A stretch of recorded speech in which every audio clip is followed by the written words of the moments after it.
Bonsoir à toutes et à tous, ici Alex Doran pour Flux Crypto Stream, votre chaîne d'analyse crypto en temps réel. Nous sommes le jeudi 30 octobre 2025, il est 19h10 de Paris, et on se retrouve pour une nouvelle mise à jour technique sur la paire WFI-USDT, le token Wi-Fi face au Tether. Il y a quelques jours, le 27 octobre 2025, je vous avais présenté ici même une petite pépite encore discrète, mais pleine de potentiel, Wi-Fi. Ceux d'entre vous qui ont suivi cette analyse et pris position ont pu réaliser de jolis profits, puisque le token a connu une belle envolée juste après notre présentation. Ce mouvement avait été porté par un regain d'intérêt du marché, avant que les annonces de Jerome Powell ne viennent légèrement freiner l'élan, provoquant un repli du cours. Mais malgré cette correction, Wi-Fi reste particulièrement attractive, compte tenu de sa jeunesse et du développement rapide de la nanobanque à laquelle elle est rattachée. Pour les investisseurs patients, qui croient à la vision de ce projet, il pourrait s'agir d'une opportunité encore sous-évaluée, surtout dans un contexte où de plus en plus d'acteurs entendent parler de Wi-Fi et commencent à s'y intéresser. Ce n'est pas une incitation à l'achat, bien sûr, chacun reste entièrement responsable de ses décisions, mais simplement la mise en lumière d'une opportunité émergente qui mérite d'être suivie.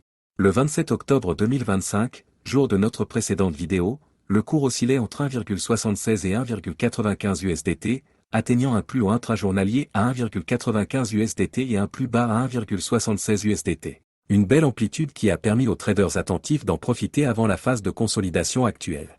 Et pour ceux qui souhaitent étudier de plus près ce projet, vous trouverez le lien de parrainage en description. Wi-Fi n'est pas encore listé sur toutes les plateformes, mais elle est déjà disponible sur Binance, comme la plateforme que nous utilisons pour nos analyses. Aujourd'hui, le marché de Wi-Fi enregistre une baisse de 3,29%, avec un prix actuel autour de 1,839 USDT. Le volume reste modéré, à un peu plus de 2,5 millions de dollars échangés sur la journée, ce qui traduit une activité moyenne mais encore soutenue pour cette paire. En observant le graphique horaire, on remarque une phase de consolidation sous une résistance technique située aux alentours des 1,85 à 1,92 USDT, une zone que le prix n'a pas réussi à franchir à plusieurs reprises. Les indicateurs de tendance, notamment les moyennes mobiles exponentielles à court terme, montrent un léger croisement baissier, signalant une perte de momentum dans l'immédiat. Le supertrend reste neutre, oscillant entre un potentiel rebond et un risque de continuation du repli. Du côté du momentum, le RSI se maintient autour de la zone des 45 à 50, traduisant une situation d'équilibre entre acheteurs et vendeurs, sans signal de survente marqué. Le MACD confirme cette idée de temporisation, la ligne de signal se rapproche du croisement à la baisse, suggérant un affaiblissement de la dynamique haussière observée en début de semaine. Quant au Stochh RSI, il sort d'une zone haute et amorce un repli, renforçant l'hypothèse d'une respiration du marché. Enfin, les indicateurs de direction comme le DMI et l'ADX pointent vers un mouvement peu directionnel, avec un ADX inférieur à 20, typique d'une phase d'attente ou de latéralisation.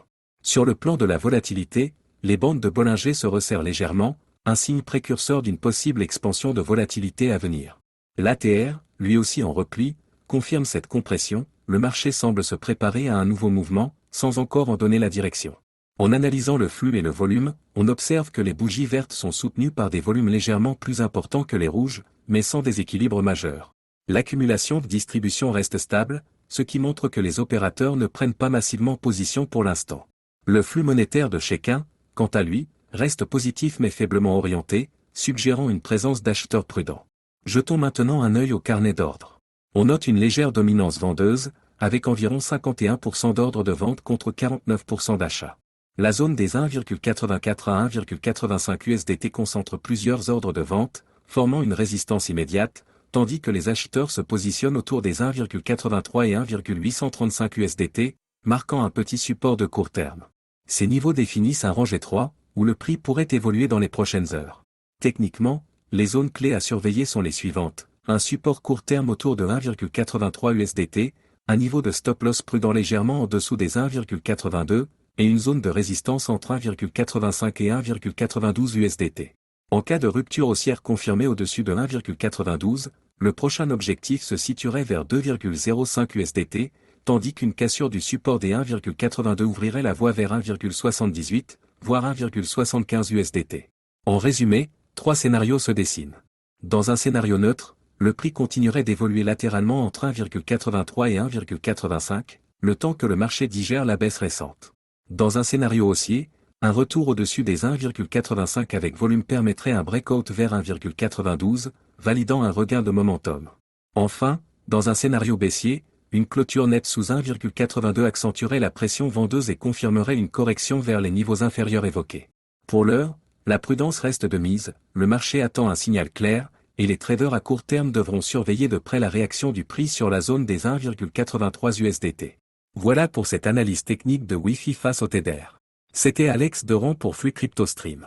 Merci d'avoir suivi cette mise à jour du marché, prenez soin de votre gestion du risque, et on se retrouve très bientôt pour un nouveau décryptage crypto en temps réel.